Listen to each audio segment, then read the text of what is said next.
one can, help with somatic gene therapy existing human and non-human animals, but in some ways it's going to be much simpler using pre-implantation genetic screening, counseling, and CRISPR genome editing, followed by base editing, so that these nasty states don't arise in the first instance.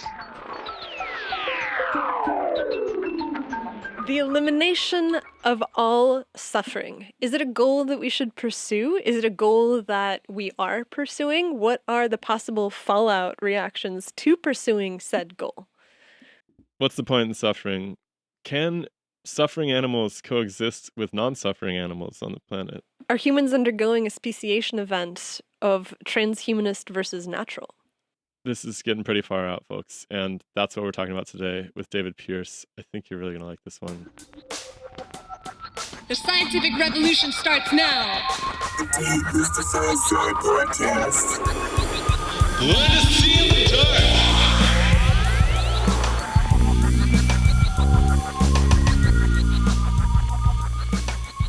Okay, so this question of whether or not animals have reproductive rights. Why not? Why wouldn't they? What are rights? Yeah. Yeah, a bit of background. Yes, I believe in the creation of a pan-species welfare state, which will involve systematically reprogramming the biosphere, humans and non-humans. And whereas at the moment, population sizes of free-living non-human animals are regulated by the horrors of predation and starvation, genomes can be tweaked and we can phase out predation, but if so, it's going to be absolutely vital to have cross-species fertility regulation, which can be done via everything from immunocontraception to tunable gene drives and so on. But just as with humans, without contraception, one would have Malthusian catastrophe. The same is true with non-human animals. Interesting way that we're launching, though, because a standard account of the abolitionist project, i.e. the idea of using biotechnology to phase out suffering throughout the living world, starts with humans, then goes on to non-human animals, domestic non-human animals, and only then going on to the problem of wild animal suffering. You've inverted the normal priority, which is fair enough, but it's an interesting take. What does it mean for humans? Why do you give us in this system special privilege? Do we have why are we the deciders? In terms of who gets to suffer, or in terms of why our suffering is most important? In terms of who gets to rewrite the book of nature. Well, I think of humans as a truly monstrous species. We're essentially responsible for more suffering than any other species, possibly all other species combined, and yet we're the only species intellectually, technically capable of phasing out the biology of involuntary suffering. So in spite of my incredibly dark conception of humanity, essentially it's up to us, to intelligent moral agents. And until recently, this was just utopian dreaming. After all, it's an ancient idea from Buddhism to the book of Isaiah, the peaceful kingdom and so on. World without suffering and the horrors of predation and so on. But it's only in the past few decades, thanks to biotechnology decoding the code of life, that means that we can actually draw up blueprints for a world without suffering. And that's been essentially the focus of my work for the past 25 years or so, this idea of building a new architecture of mind, new motivational architecture, life based entirely on gradients of intelligent bliss, i.e. replacing the traditional pleasure-pain axis with this new architecture of mind, a more civilized signaling system than the traditional pleasure-pain axis. There's a lot to unpack there. I mean, there's the question of whether or not we are responsible with technology to be able to undertake such a project. There is the question of whether or not suffering, the pleasure-pain axis is a very motivating axis to move people in one direction or another direction. And so if you remove the pleasure-pain axis, what do you do to these like finely tuned systems that have developed over the course of eons? And then there's also the question of what does it actually mean to remove suffering in the exact picture of what it is that you see in the future. And so you can pull on any one of those. Quite a lot, yes. And just as today there are people whose lives tragically are permanently stained by low mood and depression and pain, it's at the other extreme of the pleasure-pain axis, there are a small minority of people who go through life with an extremely high hedonic set point, and essentially their lives are animated by gradients of extreme well-being. And the first stage, before one goes on to the really wild transhumanist stuff about life based on gradients of superhuman bliss, I think should be to ratchet up everyone so they have an extremely high hedonic set point and a high hedonic range. And in principle, at any rate, this can be a conservative strategy in that if your hedonic set point, so I should probably explain this term. This is if you think of a kind of thermostat, each of us has this approximate set point in our emotional thermostat. Some people are lucky and are temperamentally pretty happy. Other people are less fortunate and can be chronically depressed. But essentially, by ratcheting up hedonic range and hedonic set points, you can get everyone up to a much higher plane. Just imagine just waking up every morning in an extremely good mood. I mean, not uniform bliss. You can still have information sensitivity to good and bad stimuli, but your default quality of life is much better. And already it's possible to decipher ways to tweak the genome to raise people's, not just humans, but non-humans too, hedonic set points, hedonic range, pain thresholds, pain sensitivity too. Now, there are all manner of pitfalls to consider. Well, don't we sort of do that already just by getting rid of that crappy relationship or changing jobs or something like that? Like I can improve my set point because I'll automatically wake up feeling better than when I had this huge, psychological baggage going on in my life that I hadn't dealt with or something like that. I think that there's some research that shows that people have a set point that they return to no matter what changes they make in their lives. So this is the lottery paradox that 6 months after either winning the national lottery or becoming quadriplegic, most people on average will revert to approximately their previous level of well-being or ill-being. Now, there are lots and lots of complications there. For example, chronic uncontrollable stress can lower hedonic set points, but each of us has this hedonic maximum. And even if you do absolutely everything right in your life, it's genetically constrained.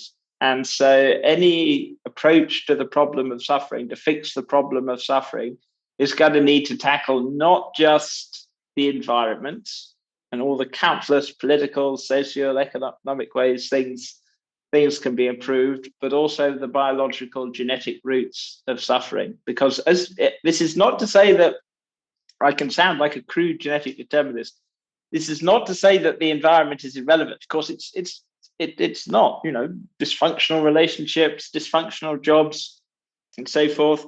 But on average, there is very little evidence that we are either happier or unhappier on average than our ancestors on the African savannah.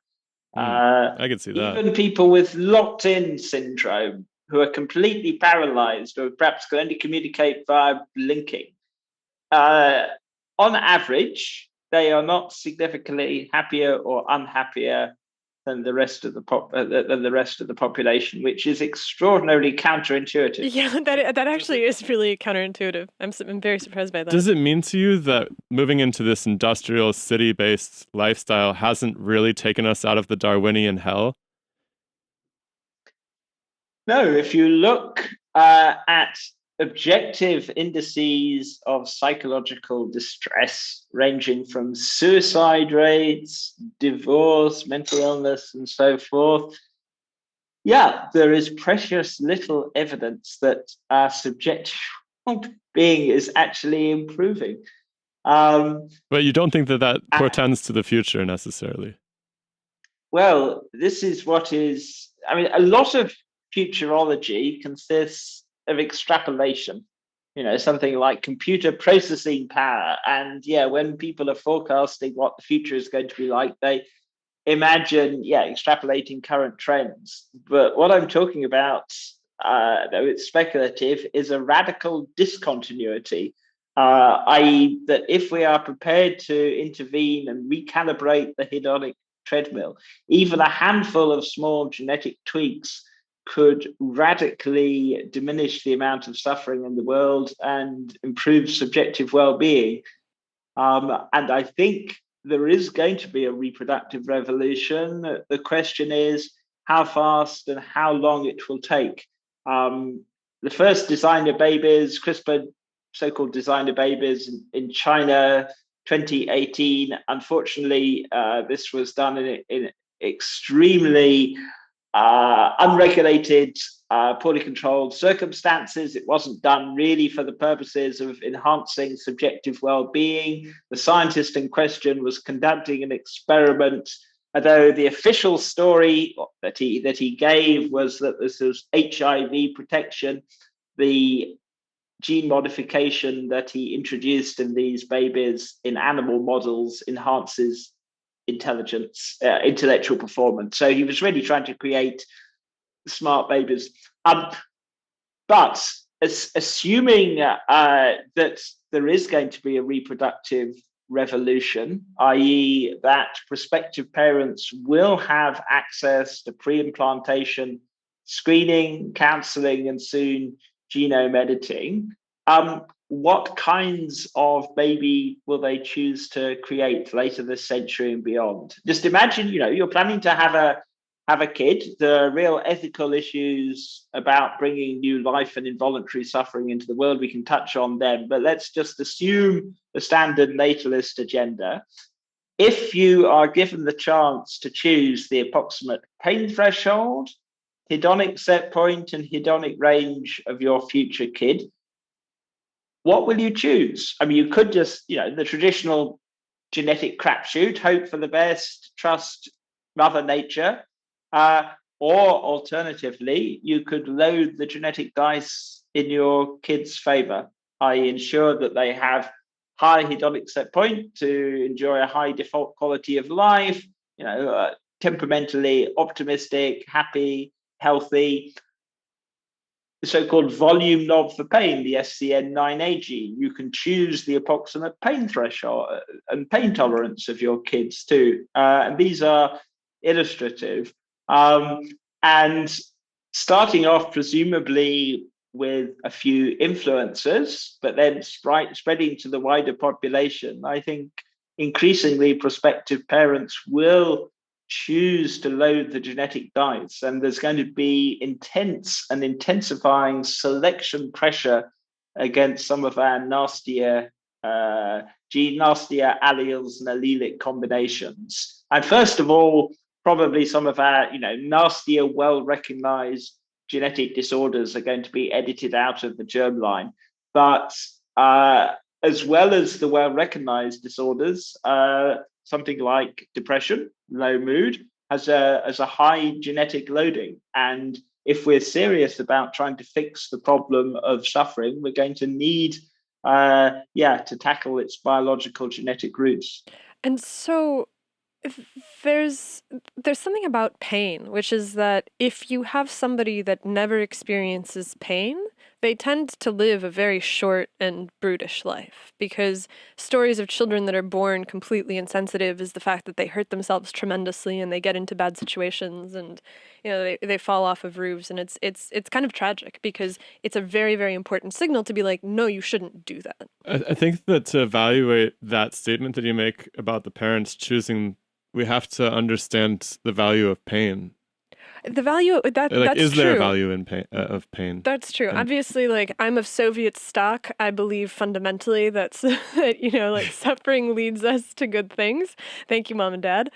But the question here that I want to ask is kind of in front of what is the value of pain, and it's more, how are we sure that by messing around with these characteristics, we will get what it is that we want? Right? Biology is notoriously pleiotropic. So you change one thing and you end up changing all of these other things that you didn't really realize were connected. And so we're going to have in order to get this to work, we have to have an entire generation of basically experimentation on babies to see what works and what doesn't.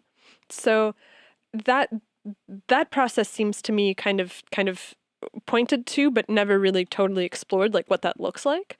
But beyond that, even, let's say that it does work and you can create babies that are, their hedonic threshold is at this good set point.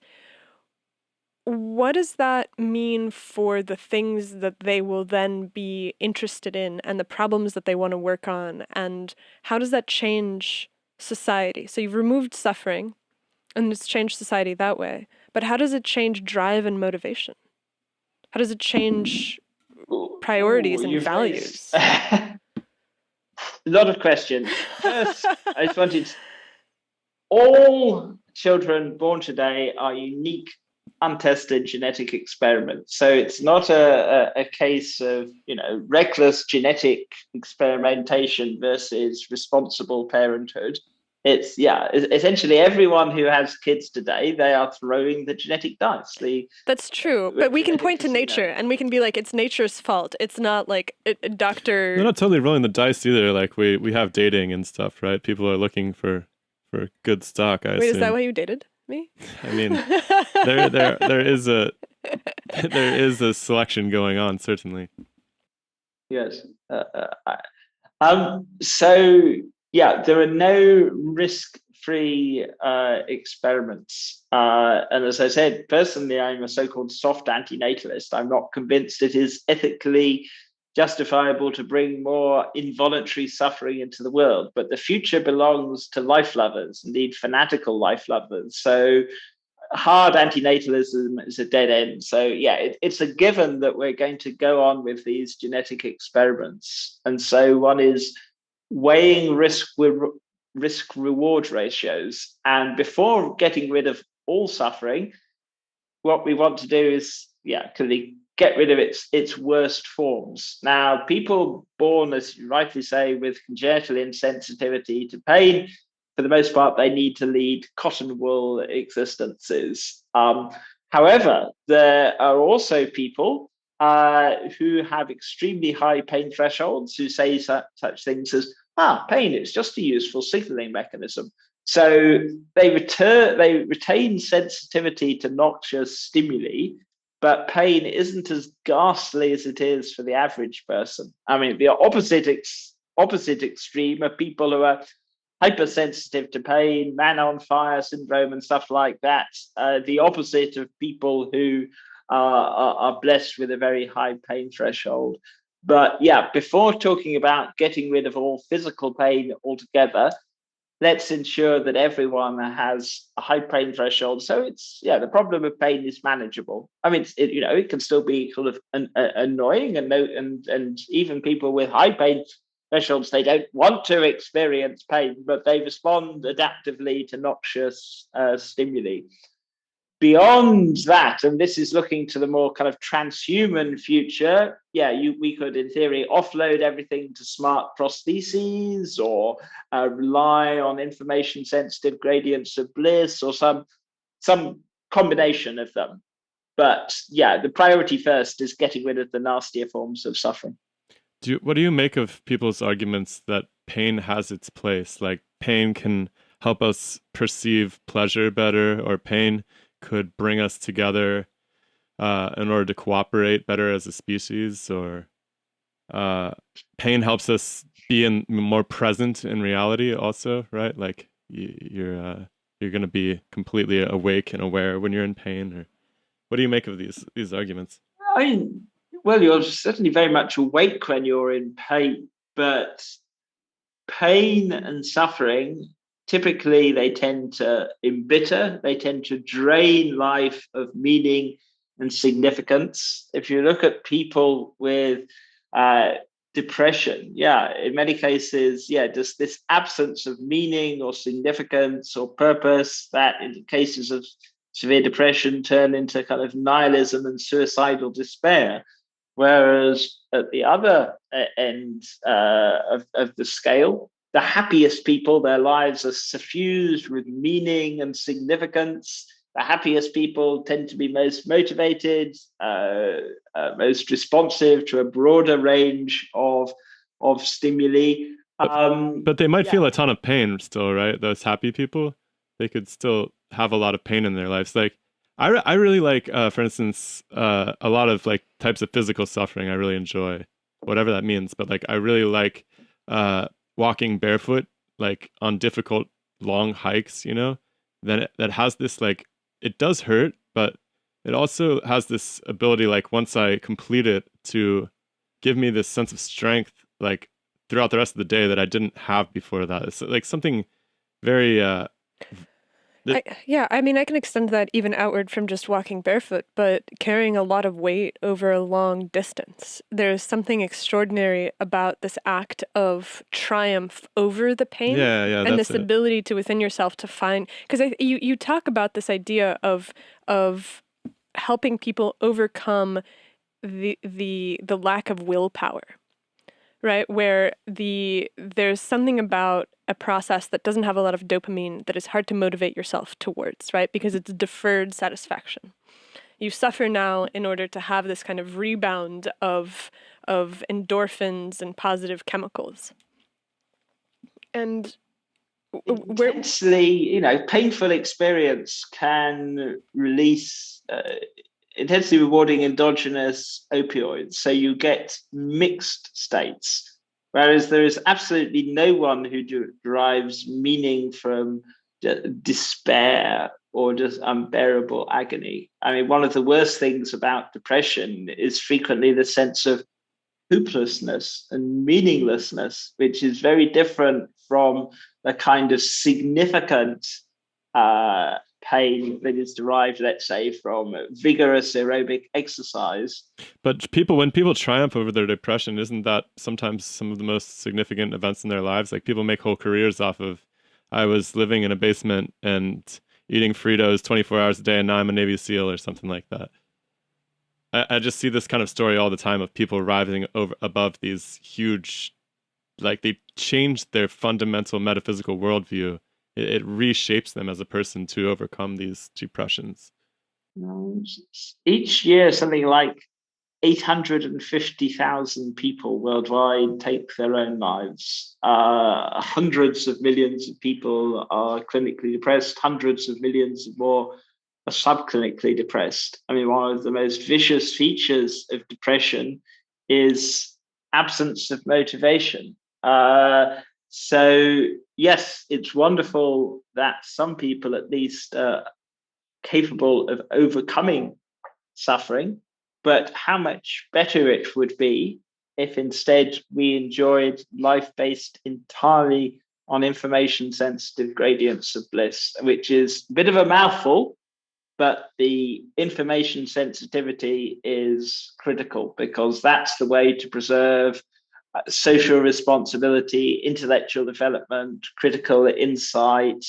Ratcheting up your hedonic range, hedonic set point allows you, if you wish, to conserve your existing values and preferences and relationships. Can you elaborate on the information sensitivity or just clarify that for me? Yeah, it's essentially if you have, if you're depressive, although some depressive people may just effectively just give up. the life's walking wounded, who though they never rise or almost never rise above hedonic zero. Nonetheless, they respond adaptively to whether it's a physical noxious stimuli. They take their hand off the hot stove.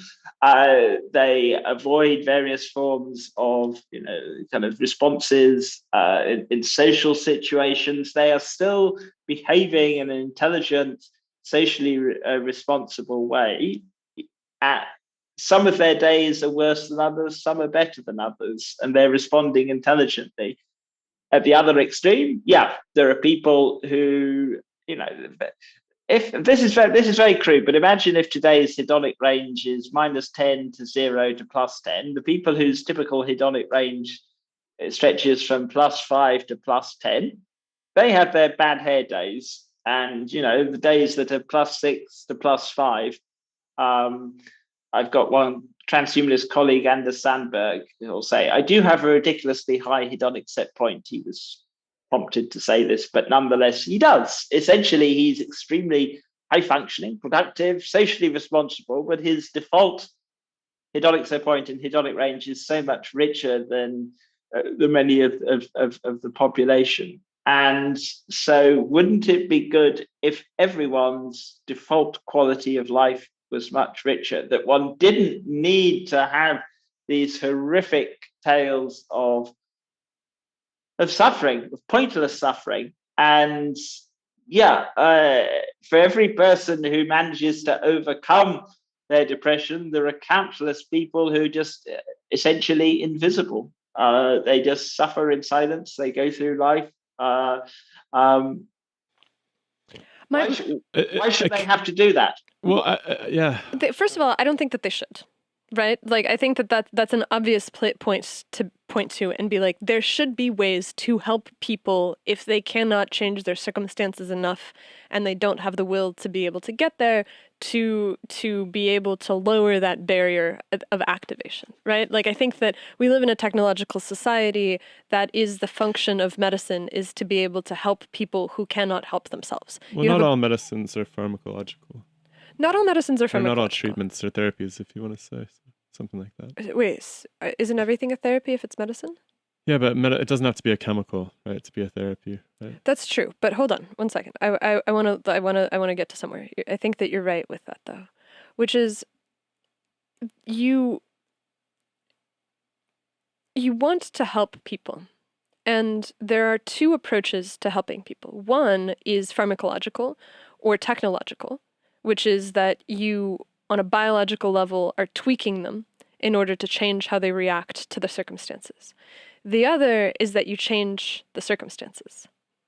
And so I think that this is kind of what you're talking about, which is that if you have a system that is deeply oppressive and unfair and... That's not quite what I'm talking about. What are you saying? I'm just saying, like, what about, like, people themselves being able to change these also? There's some quality of people that can't. But it's not necessarily environmental. It's also, like, it could be therapy, or it could be, there's some fraction of people that nothing helps them.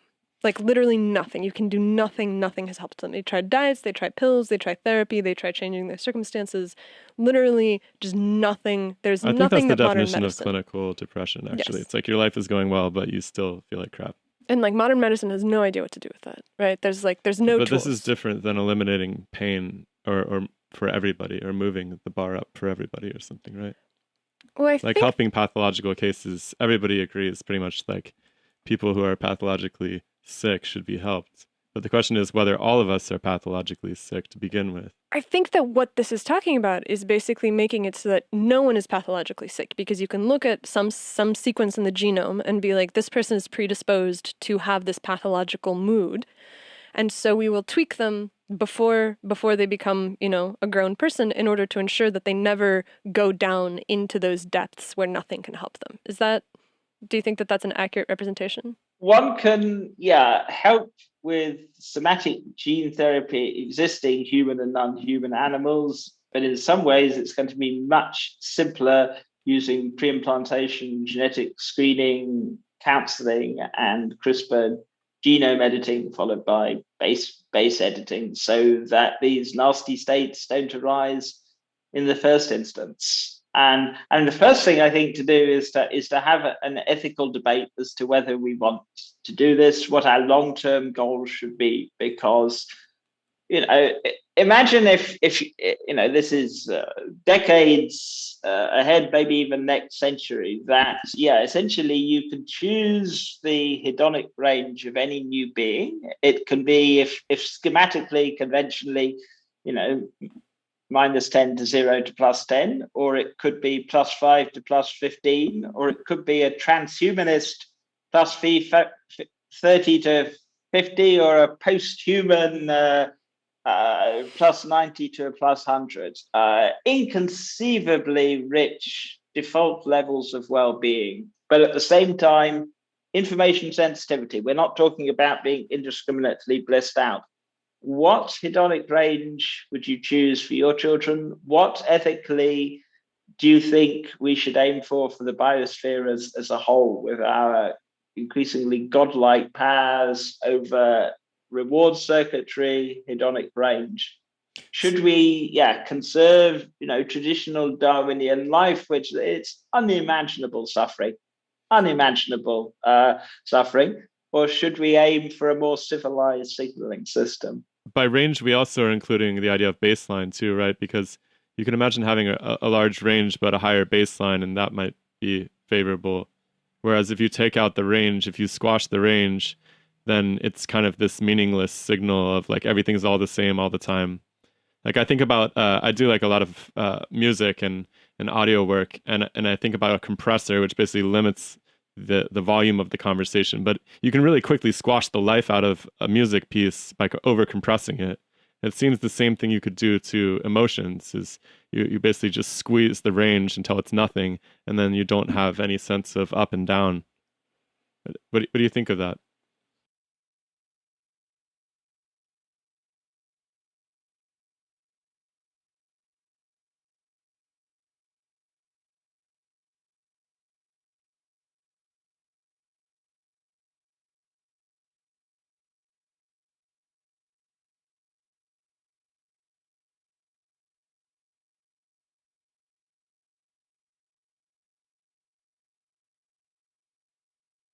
And the lower 70s, the bad hair days, and post-human paradise. So you've got tremendous hedonic range, and yet at the same time, default quality of life, and even the worst of the worst is still incomparably richer than life today. Now, okay, this is going much further into the future, not the next few decades. I mean, there's a lot we could do over the next few decades, this century. I favor 100-year plan to defeat the biology of suffering. But beyond that, there's got the incredibly radical things that are going to be possible in future, and we're shifting timescales. But in terms is that plus 70 guy who's at his bottom range is plus 70? Is he capable of? Is he capable of mourning the death? Is he capable of mourning the death of a friend, or like? Does he experience tragedy? Like if he's at plus 70 at a bad day, sorry, I should probably clarify here. This is Anders Sandberg. Schematically, I'm saying his hedonic range is, let's say, +5 to +10, and he will behave. I use him with express permission. I wouldn't normally discuss people, but he's happy to be used as a case study. I was just talking about this hypothetical person in the future who's yeah. Oh no, yeah. Yeah, so like they're this. Who is, I think, yeah. What do you think? Like, would they still, if their lowest point is extremely high relative to humans today, would they still experience tragedy as if it were tragedy? Like, would a plus 70 when your top out is a plus 100 still really suck? Like, would it really hurt still ultimately? No, it wouldn't, which in its way would be disturbing. But I sometimes say, I would want my death or misfortune to diminish. This is selfish, but I would want it to diminish the well-being of friends and family. I wouldn't want them to suffer on my account. If you want someone to suffer, in what sense are they really? Is it really a really a friendship. So What assuming, yeah. what is suffering, by the way?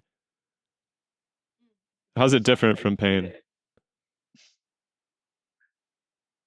It is conventional but not arbitrary, the point at which mere pain becomes suffering. It would be stretching language to call pinprick a pinprick suffering, but the precise point at which a pinprick's level of distress becomes suffering is conventional, but nonetheless. So it's like extreme pain or something like that. It doesn't even need to, there are plenty of people who are suffering, but they're not in unbearable agony or suicidal despair. So, but it is on the pain scale, right? Like it's on the but it is on the pain scale, but clearly it's something like a pinprick's worth of physical pain or a pinprick's worth of emotional pain. They're hedonically sub-zero. So they belong to the evil zone, the kingdom of pain. But more is different, qualitatively different. It's true of pain and it's true of pleasure. And we don't have the linguistic resources to finally calibrate these gradations. Well, I think that to suffer is to carry a burden that you don't want to be carrying. And that you have no way of relieving yourself of it, right? Like if it's a pinprick that you take on because you're digging around in the garden and that's something that you want to do, that's one thing. If it's a pinprick because you're being tortured and it's, one assault of many and you have no escape, then that becomes suffering. More are coming, right? There's this mental aspect, don't you think, to suffering that's like different from pain, where you anticipate it and like you're suffering before things even happen, right? Like we all suffer death, even though we haven't died yet, but we all sort of suffer from knowing that we're gonna die. It's sort of like I could see it like on a different scale than pain altogether, really. I wonder. Suffering will often involve a sense of hopelessness and despair. Suffering will often involve an absence of meaning too. Whereas there are kind of some pains, as you were alluding to earlier, that are intensely meaningful because one thinks, well, I'm getting physically fit and this will give me, more opportunities to do the things I want in life, be more attractive to prospective mates, etc. Stuff like that. An awful amount of suffering is just pointless, meaningless. It's not serving any higher function. It's not leading to great works of art or literature or any of the rationalizations that people give. It's just nasty. Of course, this is true of non-human animal suffering, and I would argue it's true of human suffering too. Do you think that you could take away suffering though without actually structurally interfering with the physics of the situation, like the material basis of reality? Can suffering be addressed more, even cheaper, easier, more effectively, just by tinkering with that mental aspect? Like, you write a lot about animal rights, and you obviously have long-term aspirations that humans can take away the suffering of animals, not just humans, and the whole planet, the biosphere, as I understand it. Is that possible to do it without interrupting the food chain? Like, can we just eat animals in a way that doesn't cause suffering?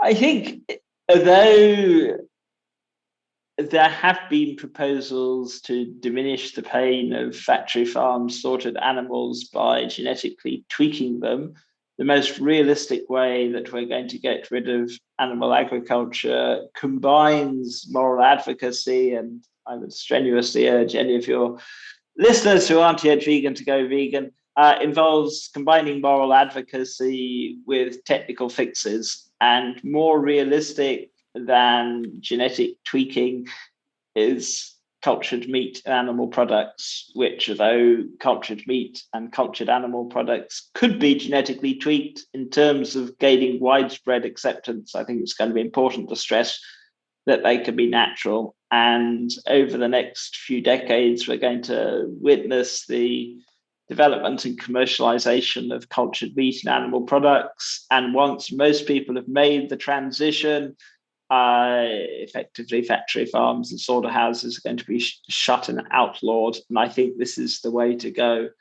In terms of reliving non-humans, before doing open field experiments, one will want to do pilot studies in self-contained artificial low-pain biospheres to iron out teething problems.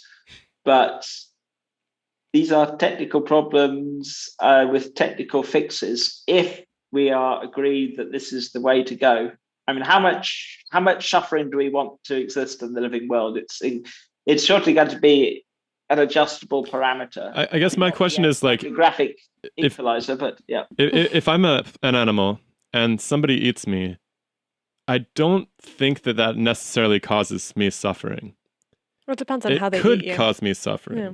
But if somebody shoots me with a high-powered rifle from 100 meters and I never saw them, I don't think that I would suffer at all.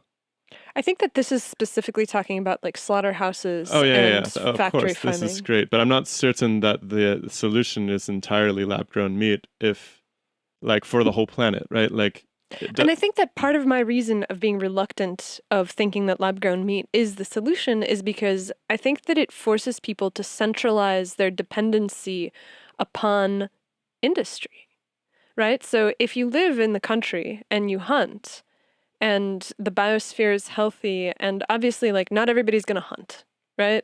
There's a barrier to entry because of where you live, because of your interest in being in the woods. Not just hunting, but, hunting vegetables that you grow in your garden, too, and hunting, just sort of repossessing natural resources along the food chain. Does it have to involve suffering is, like, my question. I can imagine a world where there is no suffering involved in harvesting the food chain, but we're still harvesting the food chain. Whereas I feel like you're presenting an option that shuts down the food chain altogether and says the food chain is unnecessary if we can just build an engineering solution around the food chain.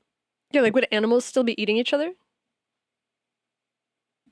No, I don't think predation has a long-term future. Interesting. Yeah, as I said, it would be possible, but all kinds of stopgap solutions are possible involving, for example, catnip-laced cultured meat for members of the cat family. But in the long run, yeah, essentially we want to herbivorize, reprogram predators. Essentially, sentient beings shouldn't harm each other. Humans shouldn't be harming non-human animals. The non-humans we hurt, harm, and kill in factory farms and slaughterhouses are as sentient and demonstrably as sapient as pre-linguistic toddlers.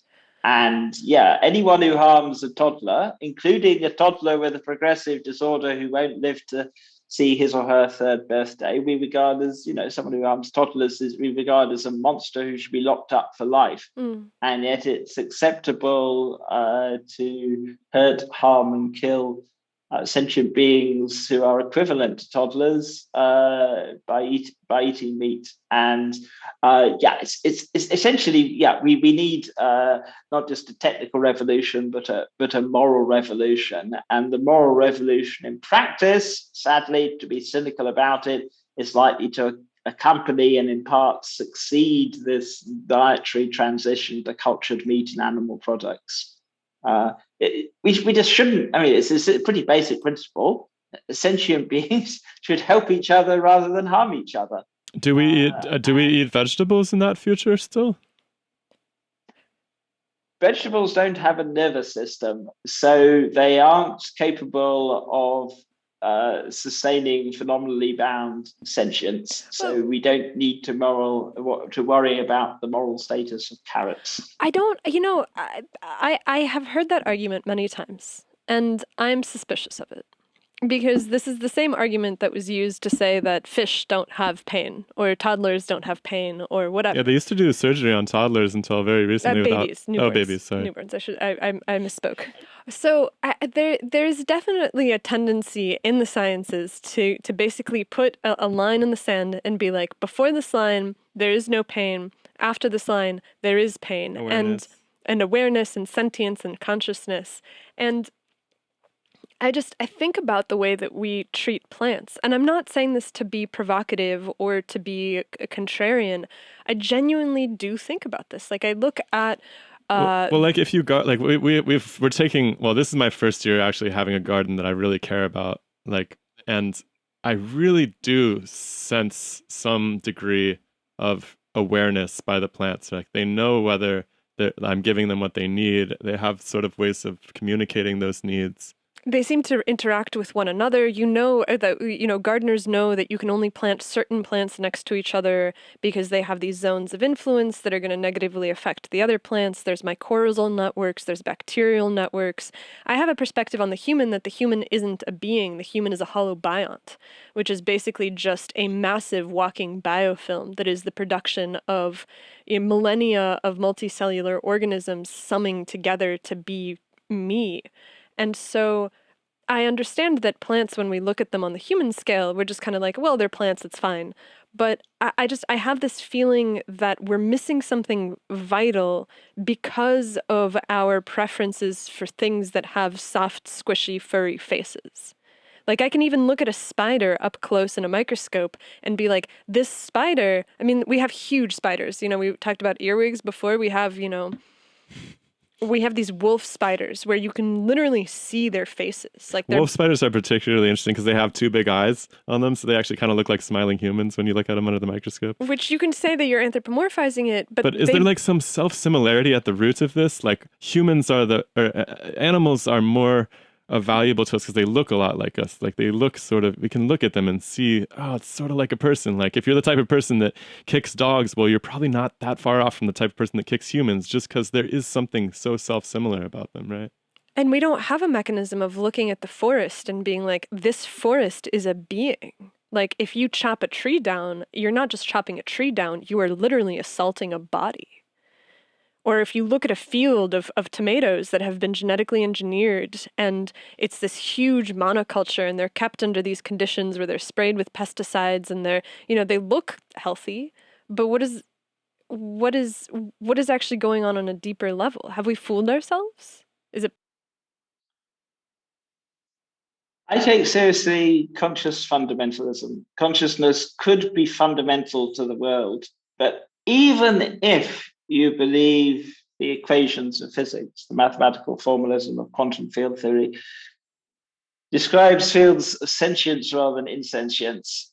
Even if you take this extreme position, what is critical to moral status is phenomenal binding. Without phenomenal binding, all you have is a so-called micro-experiential zombie. That's Phil Hoff's term, or what William James christened mind dust. Can you remind us of phenomena? Can you remind us of the binding problem really quickly? The binding problem. Take your enteric nervous system, fabulously complex information processing system, the so-called brain in the gut, 500 million odd neurons. And yet, to the best of our knowledge, even if each of these neurons is, it supports micro experiences, nonetheless, there is not a person there. It's not bound together into a unified subjective experience with a pleasure-pain axis. So we don't need to worry about the moral status of a person in your gut. I don't know that that's true though. Like, what is the research by which we determine that? Because I know for a fact that if you take a neuron in a petri dish and you stick it with a needle, it pulls away from it. It doesn't want that to happen to it. It moves away from things that are going to harm it, and it moves towards things that will be good for it. And it just, I don't buy it. Like, I really don't buy it that there's not a person in the sense of like a human being sitting inside the neuron. I think the binding like, problem asks simply how do the one consciousness emerge from all of the individual ones or something like that. Am I on the right track? It's essentially, in that even if, as I said, even if individual neurons in your enteric nervous system do support rudimentary consciousness, nonetheless, at most, there is a micro pinprick of experience there. And what lends moral significance is binding into a full-blown unified subject. Right now, for example, instead of just being 86 billion membrane-bound discrete pixels of experience, as perhaps you are when dreamlessly asleep, you are a unified subject of experience, supporting so-called local binding, i.e. you're experiencing individual perceptual objects, and also global binding, the unity of perception and the unity of the self. And it's a huge mystery how this is possible if one makes the standard neuroscientific assumptions supported by temporally coarse-grained neuroscanning that you are 86 billion classical decohered membrane-bound neurons. And so when one is considering moral status or lack of moral status for a system, it's not just a question of how you solve the hard problem. The question is how you solve the binding problem. And in the case of plants, bringing back to our earlier point, individual plant cells are encased in thick cellulose cell walls. And there is simply no evidence that plants are phenomenally bound subjects of experience. There was no selection pressure for plants without the capacity for rapid self-propelled motion to evolve an energetically expensive nervous system. Well, they do have. I care about.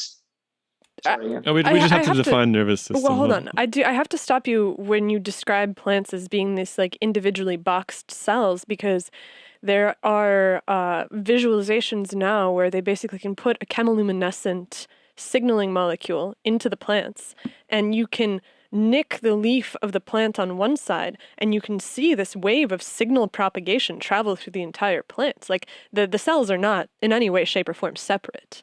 Like they're encased by a wall, but they have junctions in between the cells, and so the plant has a continuous network that it can absolutely send signals from one end to the other. And this is just what we can see. There's probably other communication structures we're not even aware of, just because they're so foreign to us. Yeah, like we just haven't figured this out yet. And so this is the kind of research that I'm citing where I'm like, I think we're missing something, because we do have this archaic perspective. Even 5-10 years ago, this was legitimate to be like, well, plants don't have any way of communicating like that across the entire organism, but that's not what we're finding. And there's a woman who I desperately want to talk to. Her name is Monica Gagliano. So if anybody knows her, she is a researcher in Australia who studies plant communication. And she's absolutely dead certain that plants can speak to each other, and that we are missing something fundamental in our tendency to say that they are categorically different from us. Plants can communicate in all kinds of ways, and their cells can communicate, just as when one is dreamlessly asleep, one's neurons can communicate with each other. Indeed, it's possible that individual neurons retain rudimentary consciousness. But nonetheless, there isn't a unified subject there. Well, there's still a unified subject when I'm asleep and I'm dreamlessly sleeping, right? Does the unified subject disappear if I go to sleep and I don't dream for a minute? Like everything is still working coherently. All of the cells are still passing things along. Like the heart is pumping, the lungs are pumping. You just don't have that sense of awareness. That's all. I don't have the sense of awareness, but that's just because I'm like not tuned. I've basically it's kind of like the ideal dissociation. You dissociate momentarily to recharge, to basically restore energy levels, right? The cells that are dreamlessly asleep, they're not, they can't be in agony. They don't have moral status. There's this fundamental distinction between subjects of experience with a pleasure-pain axis and systems that don't have any kind of phenomenal unity there. Phenomenal, to the best of our knowledge, and I'm going to gloss over various difficulties here, subjects of experience arose with multicellular organisms with nervous systems. This is not to say necessarily that consciousness arose with multicellular non-human animals with nervous systems, but nonetheless, yeah, essentially, well, we could explore how the binding problem is solved in the animal kingdom.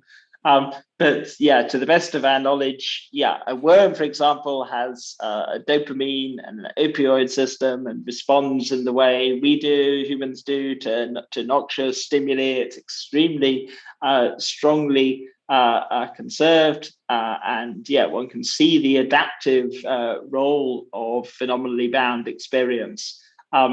But yeah, I think this word nervous system has to be made sense of, right? Because we've stumbled into one of my favorite subjects, which is bacterial biofilms. Like, I got my PhD in biofilms in bacterial communication, right? And so something that I was just constantly preoccupied with was, I was like, this is a body. This is a body that signals. This is a body that has the ability to transmit electrical signals.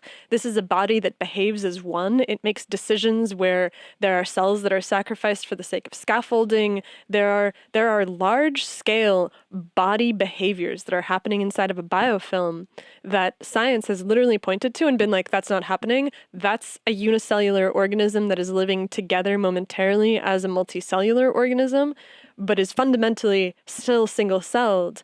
But that's not how bacteria live in the world. Bacteria don't just, they live in biofilms. That's what a successful community looks like. And that community, this comes back to what Shiloh is saying, which is like, what does it mean for that community to have a nervous system or to not have a nervous system? Is that what you were having to say? It seems like if we're not careful, we'll just restrict the idea of nervous system to this self-similar idea of like what has evolved through animals essentially to sense our environments. But if other branches of life are sensing their environments, and I really think that's what the word nervous comes down to, how is that any different? Or like, why does that exclude them?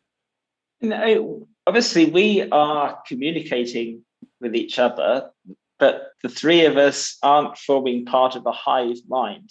Communication, interconnectivity, that's not sufficient to have unity of experience. I think we're going to take, like, if you like, when I get great ideas from you, I incorporate them into my own world, though, right? Isn't that a little bit of a hive mind? Like, just a little bit, right? Or if on the off chance I have a good idea that you carry forward, I don't know, I think that this mimetic world of knowledge is very hive-like. Sorry, I didn't mean to derail you.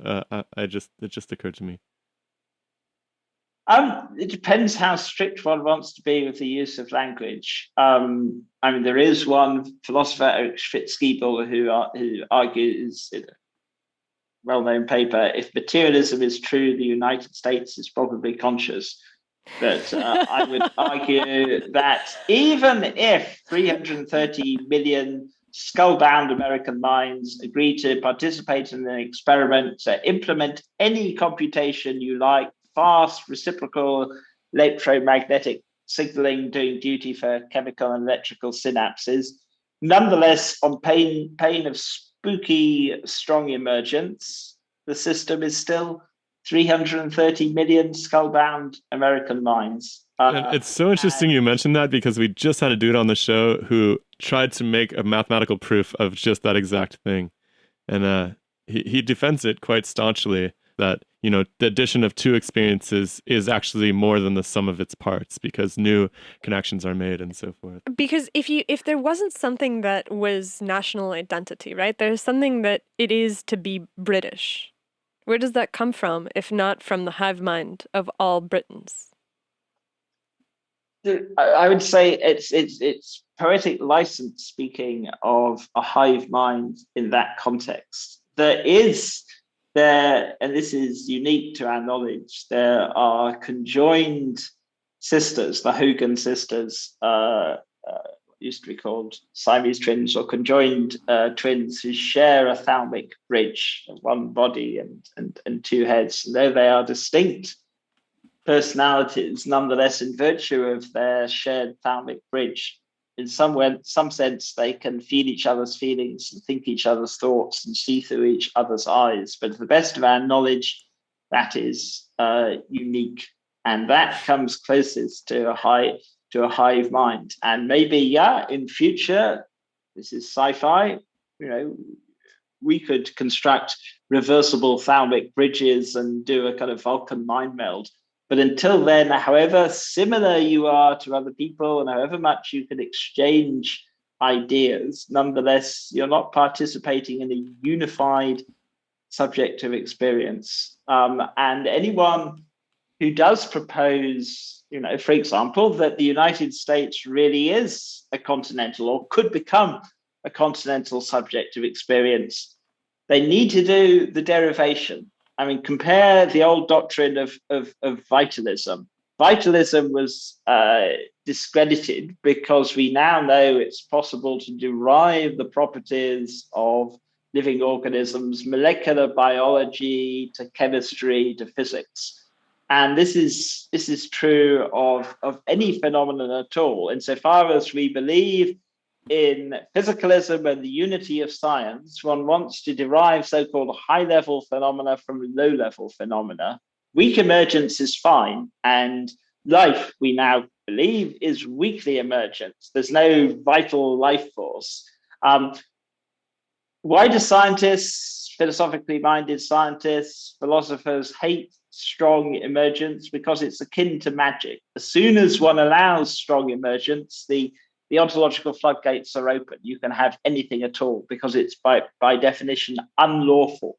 And so, sure, if anyone wants to propose, the consciousness, phenomenally bound consciousness exists in plants or the United States. Don't you think that life is unlawful though? Isn't life fundamentally unlawful? Like it does things. It doesn't just move the way that gravity tells it to, it does what it wants, so to speak. There is this agency in living organisms that defines what life is almost.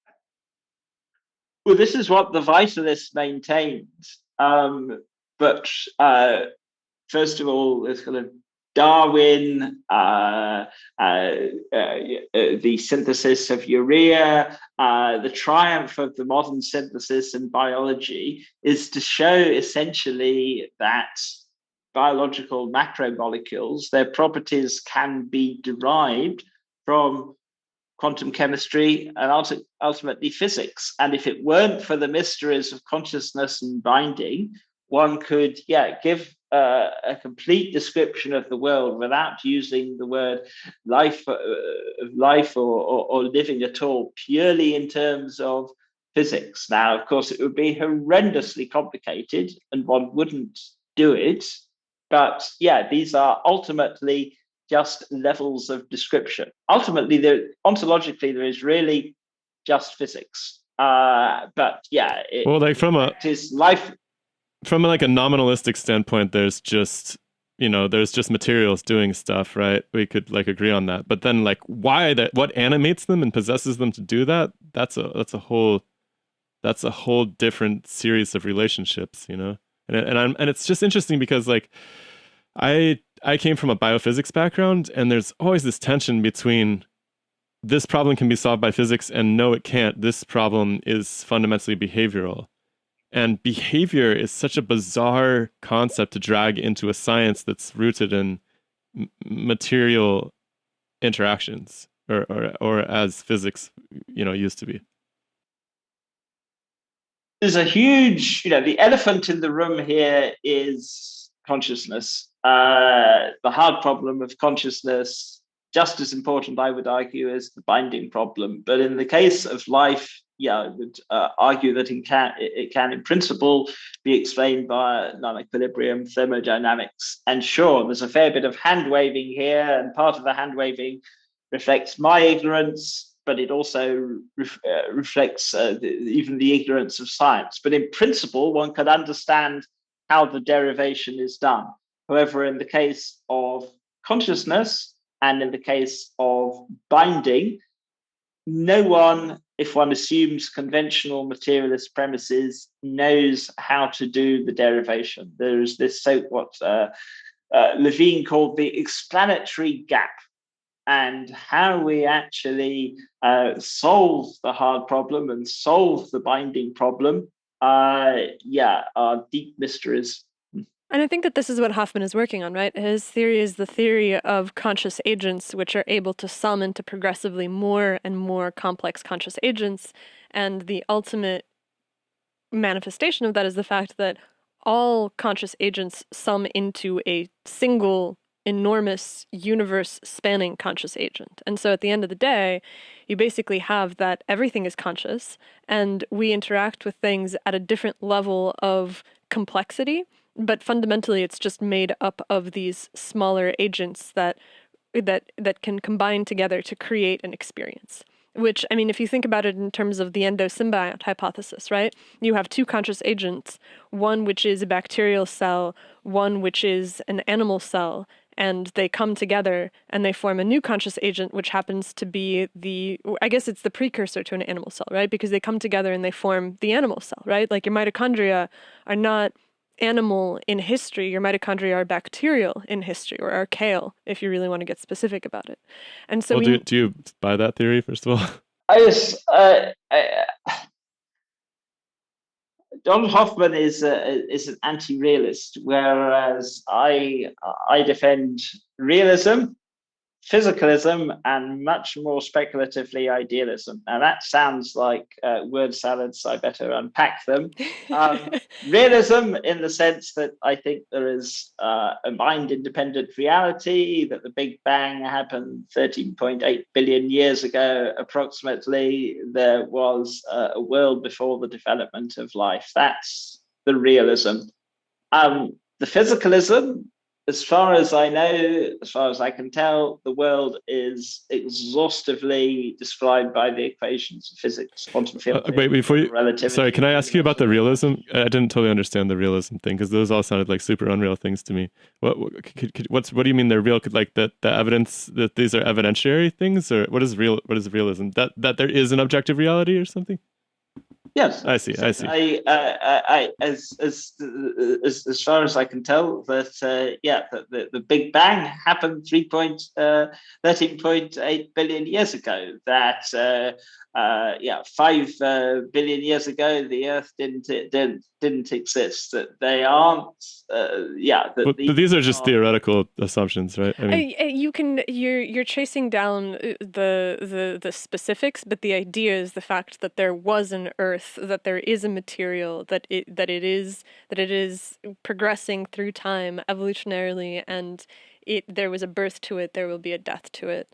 And the specifics of like Big Bang and the planet, the problem is that when you start talking about the Big Bang, it is very scientifically fashionable right now to point to the Big Bang as being real, but there is perhaps mounting evidence that suggests that the Big Bang didn't necessarily happen, and Shiloh has a hard time basically moving past the assumption of the Big Bang when discussing science and reality, because it's fundamentally a problematic theory, because the alternative is eternity as opposed to some kind of birth of everything, which is inherently a very unrealistic and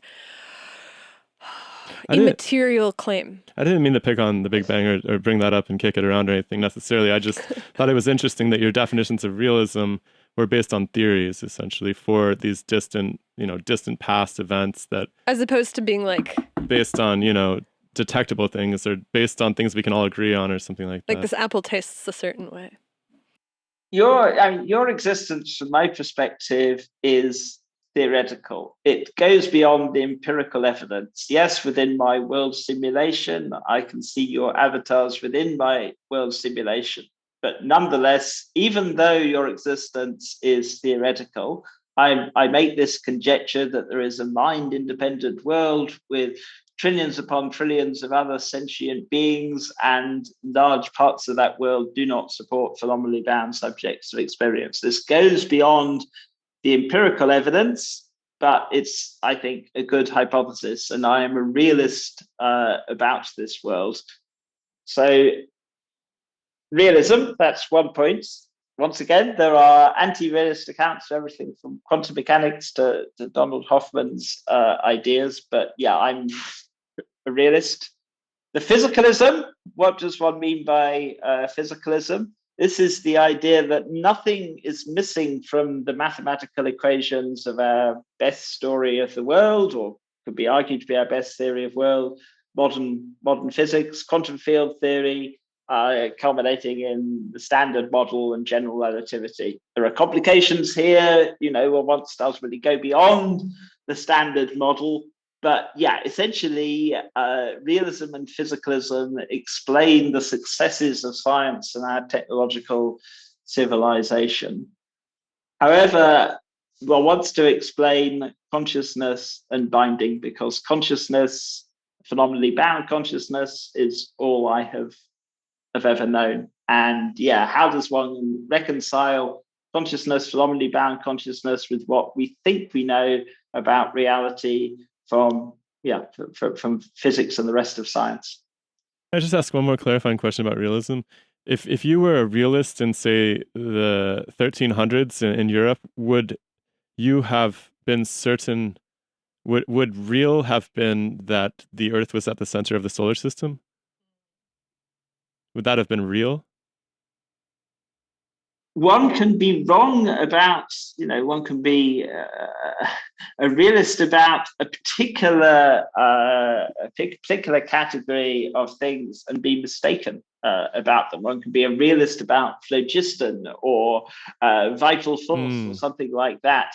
But when I say I'm a realist, I mean that, I'm not a solipsist, that I accept things that go beyond the purely empirical relating to experience evidence. That, I could just be a solipsist, even a solipsist of the here and now. And I've got a bunch of theories and a mathematical formalism, and it won't let me down. But realism has tremendous explanatory and predictive power, which is why, as I said, I would defend realism. Well, even if you believed that the Earth is at the center of the universe, you can actually make really good predictive models based on that. They were very good at predicting where the planets and stuff were going to be without being right about it. Where does this lead to, though? I just think it's fascinating in terms of, like, if you're trying to make sense of what the universe is, there is one that allows you to function within it, which might not be correct, and then there's one that is underneath that as well. What is the one? Sorry, I don't follow totally. An understanding of reality. I see. So there's an understanding of reality that allows you to function with some primary assumptions that you can then use to extrapolate, and then there's another one that allows you to actually understand what is. Yeah, like the epicyclic treatments of the cosmos in the pre-Copernican days was very similar, I think, to the icon that Donald Hoffman speaks of when he's like, reality is just a series of icons that we use that work for us, but they're not necessarily indicative of what's underneath it, for sure. And I just think it's interesting how it lines up with the concept of realism, as in so much as realism changes over the years. And I think that Hoffman's point about consciousness is exactly kind of what you said, which is that our theories have failed to produce a robust version of events by which we can explain the emergence of consciousness and awareness and of all of these, right? Because in order for us to talk about what is suffering and what is the use of it and everything else, it does at some point behoove us to actually be able to figure out what is consciousness. And if we can't do that, then it's very hard for us to place the value of these things on a scale that is objectively true. And Hoffman's, so it was really interesting because during our conversation with him, it came out that he was the son of a minister. And it seems like his theory is kind of a proof of the spirit, that there's something beyond the material that animates the material. Would you put that in the camp of vitalism? a lot to unpack it. First, I would say, each of us runs a dynamic, real-time, phenomenally bound world simulation, what perceptual naive realists call the world.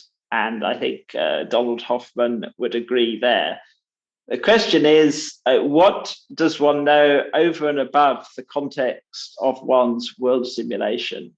And yeah, essentially, I am a metaphysical realist about your existence. I'm a metaphysical realist about the existence of other sentient beings, members of the animal kingdom. I'm ultimately, a metaphysical realist about the existence of the universal wave function.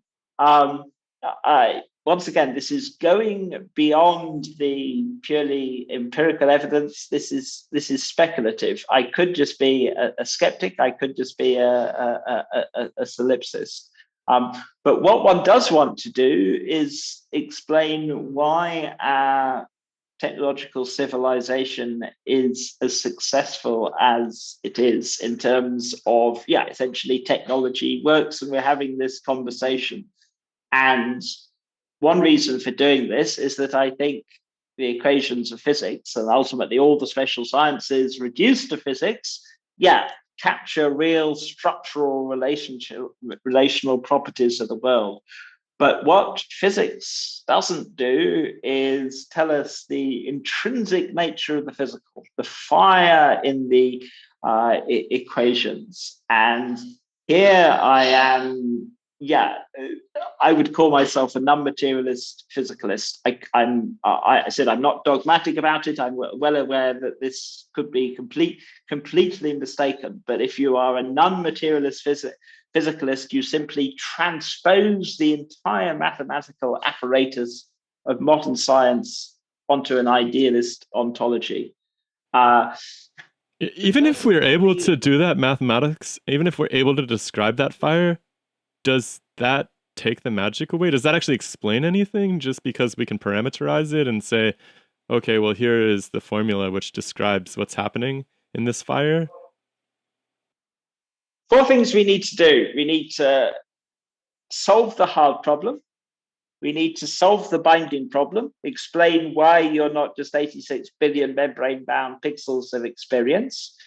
We need to explain the problem of causal efficacy. How is it that we are capable, how is consciousness capable of inspiring discussions of its existence, which naively is incompatible with materialism? One also needs to solve the Palette problem, the extraordinary richness and diversity of consciousness. And materialism doesn't do any of those things. And physicalism, I would argue, in the form of non-materialist physicalism, can do this. Probably the person, he used to be a critic, but Phil Goff, following in the footsteps of Galen Strawson, comes close to arguing what I'm doing now, which is essentially, so post-materialist science sounds vaguely kind of new agey and so on. But as I said, I'm a realist and I'm a physicalist. I don't think physicists leave anything out of their equations. But what does the formalism actually describe? I would guess that it's patterns of experience, patterns of qualia. But for the most part, they're not bound into subjects of experience. Yeah, we're gonna have Phil on the show in the fall. Hopefully, he's a busy man. He scheduled us in November. So what is it? What is this? How do we bring this back to this idea? Are you still leading? Where are you somewhere? trying to go to? Trying to tie it back to the question of suffering. Where are you trying to go to? I was gonna ask some psychedelics questions, but we can wrap up suffering first, because I think that might tie together, because I was going to ask, why is it that you started focusing on the question of suffering? And I think that might lead to psychedelics. Ways one can tie things together is that I don't think at the moment it is possible responsibly to urge most people to investigate psychedelics because of the very significant, non-negligible chance of having a bad trip, which could be vastly more intense in the nature of the experience than everyday waking consciousness. that I think once we have our reward circuitry sorted out, it will be possible safely to explore psychedelia. But until then, unfortunately, psychedelics are extremely unpredictable. Even though some people do find they have therapeutic potential, other people have nightmarish bad experiences. And ethically speaking, I think our priority should be getting rid of suffering. After we have got rid of suffering, reprogrammed the biosphere, then a great odyssey of psychedelic exploration. I think there are billions, possibly trillions, goodness knows how many radically altered state spaces of consciousness as different from waking and dreaming that will be amenable to investigation by transhumans and posthumans. But we want to make sure that they are all inherently, by their very nature, blissful. And this most certainly isn't the case today. Don't you think that psychedelics in part have the potential to open up this idea that maybe you're wrong about your realism? Like, isn't that the danger of it really, is just that you can start to think that maybe everything you thought you knew isn't actually true? Something like that. Yeah, they can certainly subvert dogmatism. This is it. Occasionally, if someone is extremely confident in their materialism, their understanding of the world, I really want to say, well, why don't you take some LSD and you will be shocked. But nonetheless, I regard this sadly as ethically irresponsible for precisely the reasons. But you changed your mind about this, because I don't think that did you always have this perspective, or did your perspective about the ethics of recommending psychedelics change over time?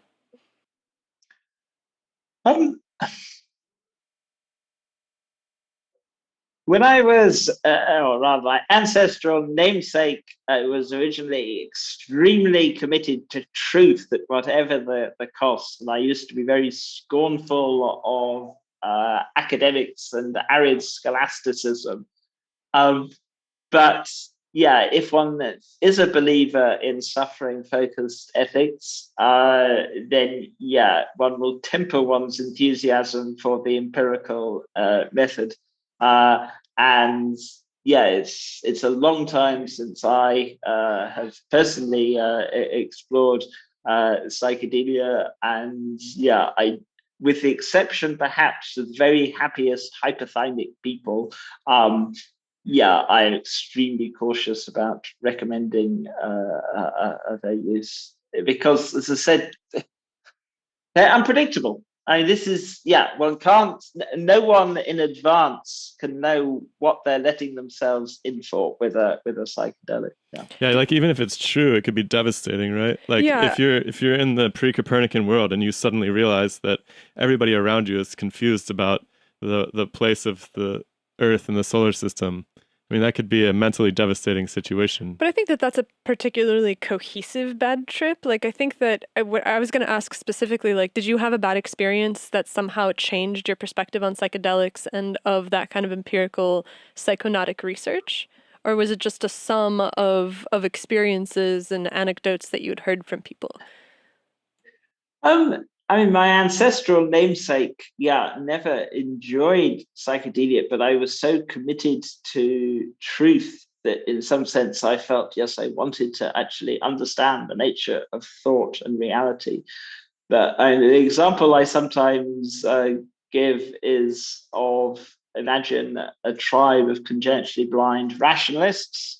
One of the members of the tribe stumbles on a drug that induces what we would call visual experience, but obviously doesn't induce cones, rods, and kind of visual apparatus. So essentially, they are transported to this completely alien realm of consciousness. They are convinced, in some sense, it's deeply significant, and yet they're not able to communicate what they're undergoing to other members of the tribe. They are disturbed. They feel it's important. If the member of the tribe is temperamentally happy, he will probably describe the experience as mystical. if he or she is unhappy, she'll just describe it as weird and extremely disturbing. But yeah, essentially it's ineffable, it's inexpressible and beyond conceptual scheme. And so I don't think taking psychedelics is the royal road to wisdom. That clearly we would know that the tribe's person who discovered visual experience had stumbled on something profoundly significant. But from within, that person didn't actually have the conceptual resources to communicate the nature. And before embarking on this odyssey of discovery, ethically, let's get reward circuitry sorted out, fix the problem of suffering. And so did you discover something that was the equivalent of the blind rationalist who discovers vision during a trip? Did you have this experience? I would say that all kinds of aspects of our experience are not explicitly represented within our conceptual scheme. And psychedelics open up new state spaces that are incommunicable, and one doesn't have the conceptual apparatus to do so. And simply saying, this is deeply significant, but I can't, what is the drug naive person supposed to think if someone tells you that they've had a deeper, meaningful experience but can't say anything about it? And just as in the case of this congenitally blind tribe, the experience doesn't lead to the tribe, the drugged tribesman to produce great symphonies or anything like that. He accurately says that the experience is ineffable, but he doesn't become a great composer or anything like that. Perhaps he drops out. Likewise, I would say people who take LSD, DMT today, the drug naive person is not going to be able to extract much sense from reports. In some ways, I'm being too pessimistic. There was someone like Sasha Shulgin, the late Alexander Shulgin, who pioneered not merely hundreds of different compounds, opening up state spaces as different from waking and dreaming consciousness, but he also pioneered some kind of methodology to explore these state spaces. But I get very queasy talking about this because inevitably, if you tell drug naive people that this is potentially extremely important, but you shouldn't do it because it's too potentially dangerous, some people are bound to do it. So it's a difficult issue. It seems like there has been some technological application of those experiences, right? Some people have, for instance, with psilocybin in terminally ill patients or with smoking cessation or something like that, where people go on these trips and they're like, oh my God, I just realized that in death, insert, comforting statement here. And then they're like, maybe we should try that out on terminally ill patients. And then they do, and the terminally ill patients benefit from it. So it's like, in that case, the blind person who can see all of a sudden is like, whoa, these fruits are different color. I can tell which one's ripe just by what color it is. This will save us like half a day's worth of work. There is some application they bring back from the trip, I guess. Like, do you think that there's hope for more of that being found in addition to the ones that we already know about? Or? I think, if one has a dying person, far better to administer heroin and ensure their last experiences are wonderful. And we pretty much do that right now. And this is temporally. This is separated in time, right? So I think that what you're talking about is administering psychedelics ahead, like when somebody has been diagnosed with a terminal illness, but they are not yet on their deathbed, right? So they have this gap of time of having to conceptualize. Or smoking cessation's a better one, maybe, because it's not about death. It's just about... but I mean, I think that even then, it's like you have this thing where you have time to conceptualize a different version of your relationship to reality and materialism and consciousness and everything else, and that's what the psychedelics can help with. But I do think that they also can hurt because they have to tear down the reality in order for you to rebuild it, essentially. And I think that tearing down of the reality is what you're saying is a very Russian roulette situation. You know, if you start to doubt Yeah, what's essentially, real, the it's most like disturbed, depressed people are most likely to have a bad trip. Hmm. And I think it is more important to focus on hedonic tone, emotional well-being. And although, saying something like heroin, opioids makes a lot of people uncomfortable, nonetheless, yeah, if someone is drug naive but are given opioids in the final few weeks, even few days of their life, they will have beautiful experiences in some cases. But they're predictable in the way that psychedelics aren't. That's a really interesting point. Is that like the inner spiritual terrain has a lot to do with the psychedelic outcome. So did your interest in the abolition of suffering come before or after you dabbled in psychedelics? Oh, I've been interested in what I would call the abolitionist project since my teenage years. So I was very depressive, angst-ridden teenager.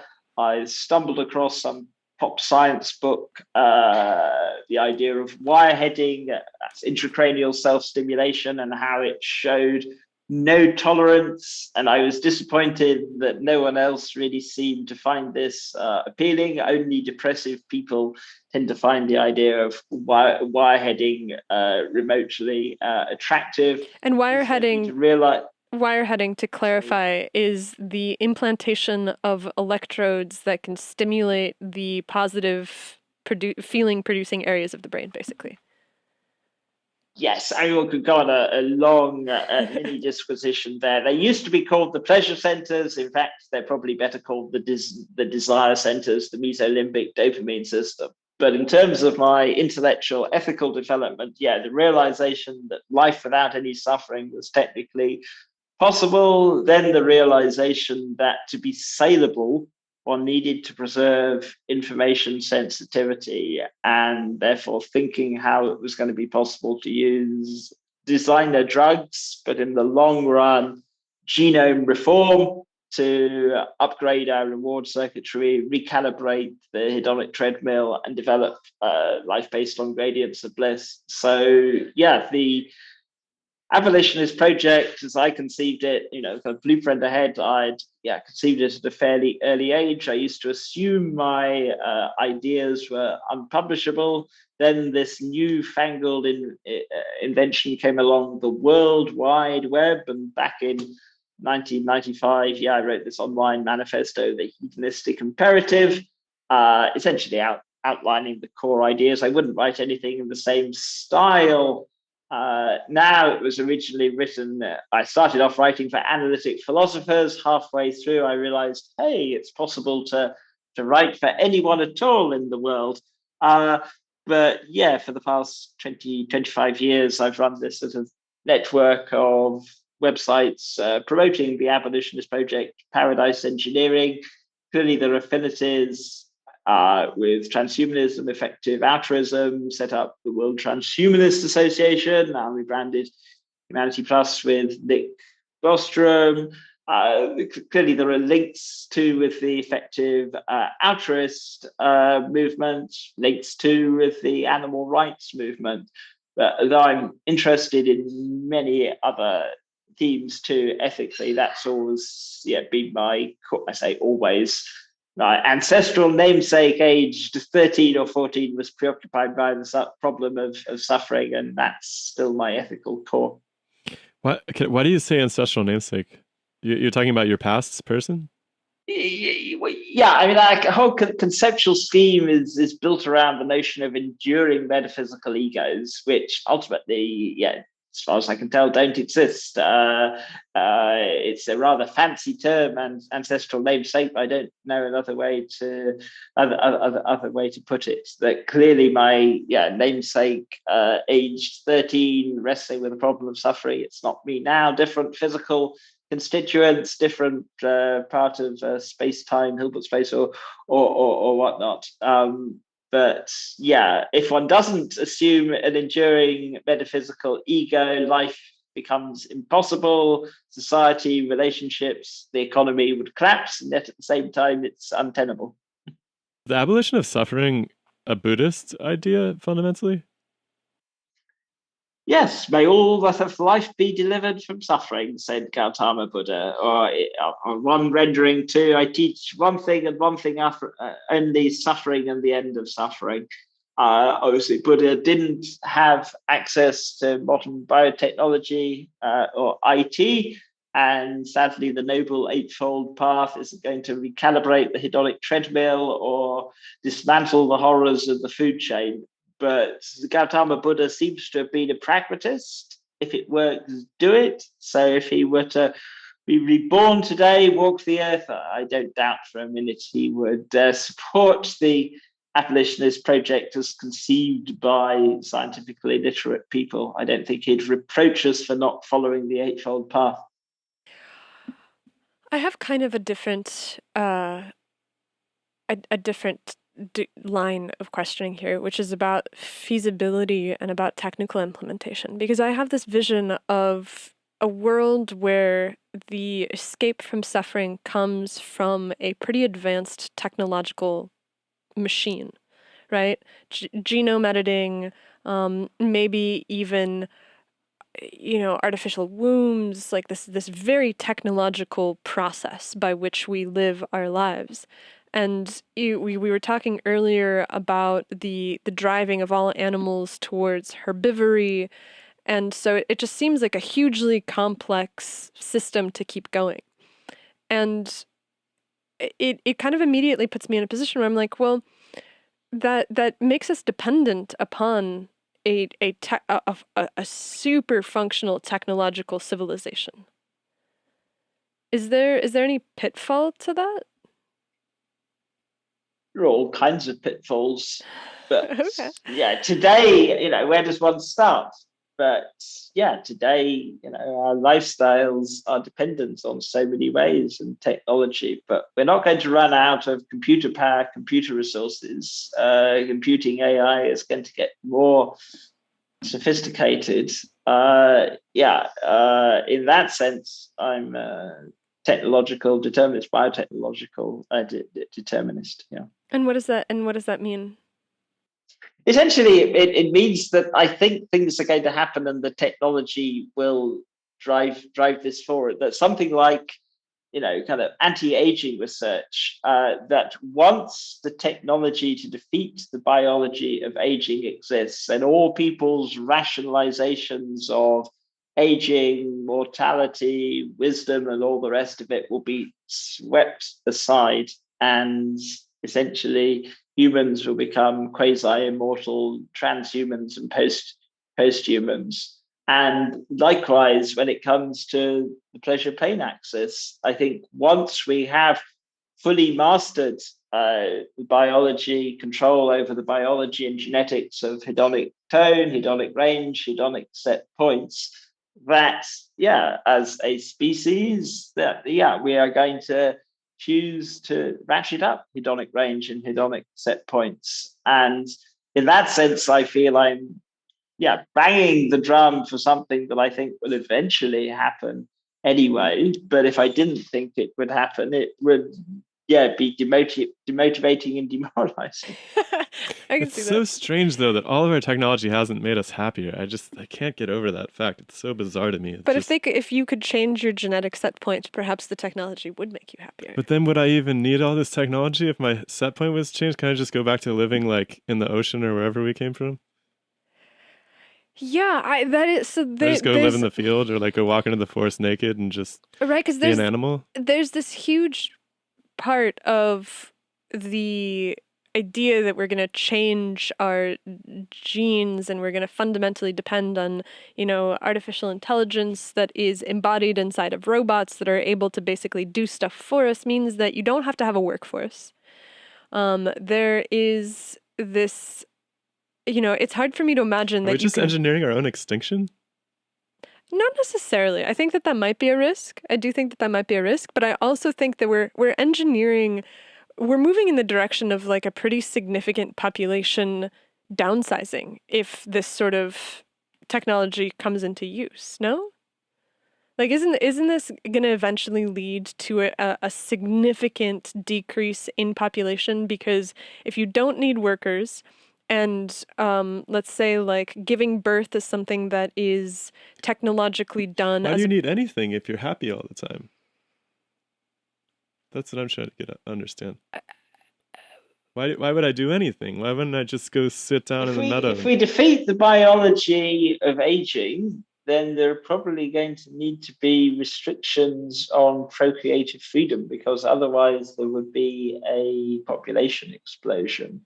That's kind of horrifying, though, isn't it? Raises thorny issues given the extent to which we assume procreative freedom, at least in the West. But yeah, one needs to consider the nature of selection pressure. This is my argument against essentially strong extinctionist antinatalism. It won't solve the problem of suffering. That all not having children does is impose selection pressure against any predisposition not to have children. And so, I don't think we're going to witness population collapse. But you do think that humans are going extinct, right? In the long run, yes, but not through some apocalyptic mega gigaton Armageddon scenario, but because essentially we're going to rewrite our own source code and like a new species. Okay, humans. Yes, I mean it won't be one momentous, but eventually it will reach the stage where transhumans can no longer interbreed with notional archaic humans. I have always thought that this was going to be a speciation. Like there's going to be, are they going to be around at the same time?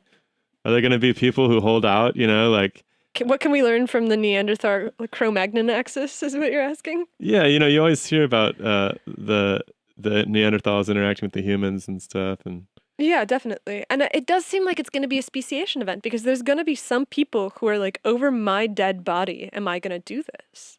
I will remain steadfastly human, unmodified, unparticipating in this system. You can already see it happening, right? Some people we live refuse various medical technologies, and where's it gonna? Not even necessarily for religious identification, which has been what it usually is in the past, but people are just like, I don't want to participate in that.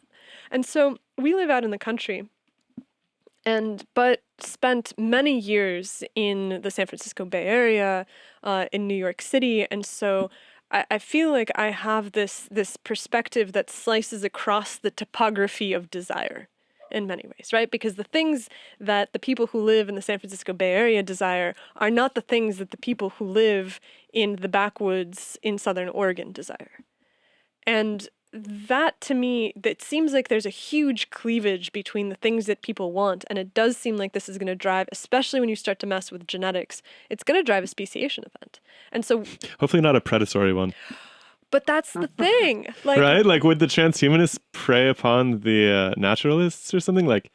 Right, because you can easily point to the naturalists and be like, they force things to suffer. Look, they eat the meat, they hunt, they live these lives where they are taking from the landscape. Got to euthanize them.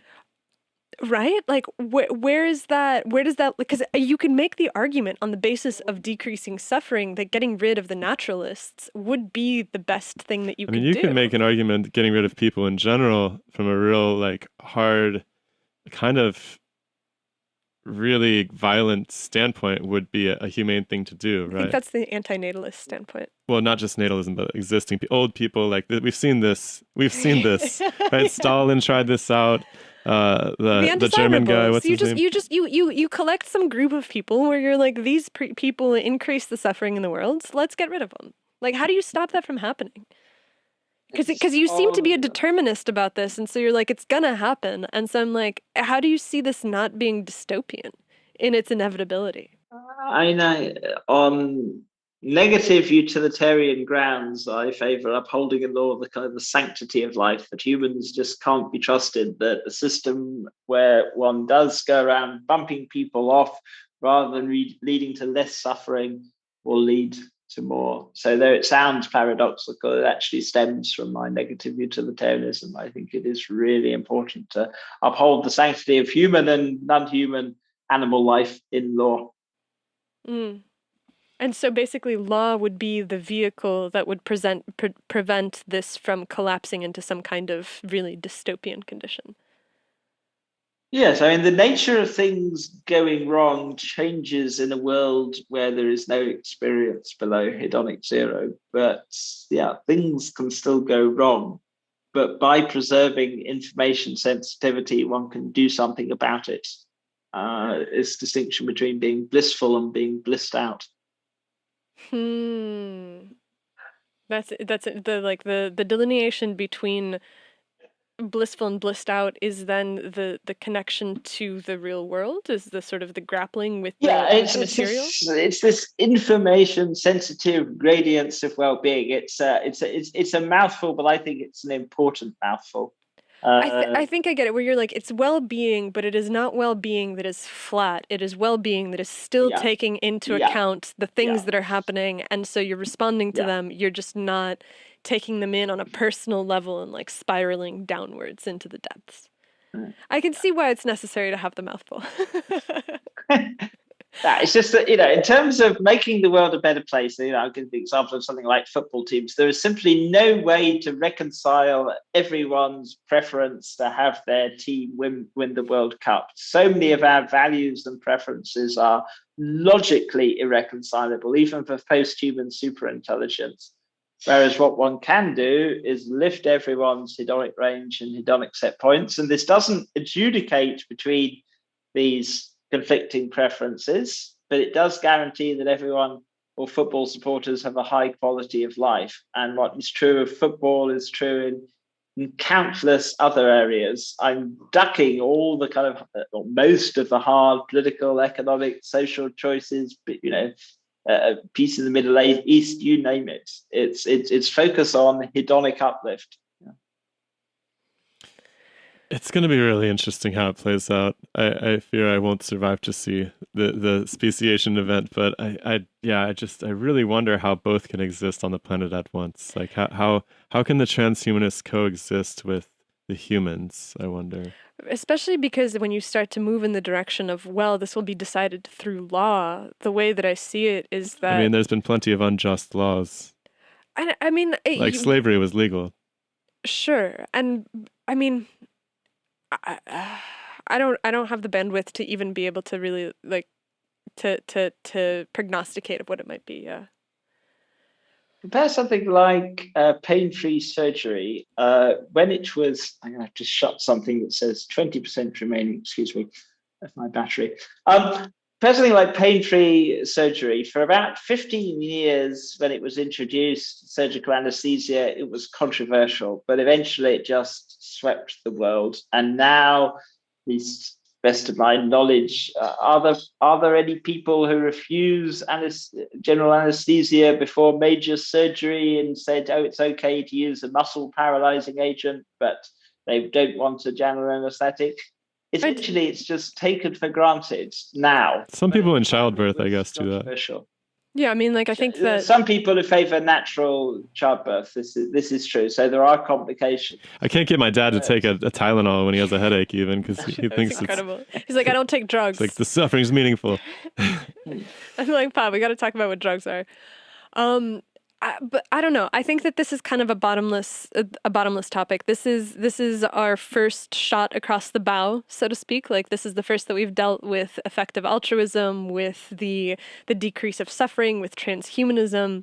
And so I think that this is part of a much longer conversation that hopefully you will be able to come back and kind of, as we expand our understanding of what this will look like and what the sort of the directives are, you can come back and give us more insight. One or two loose ends, yes, I would hope so.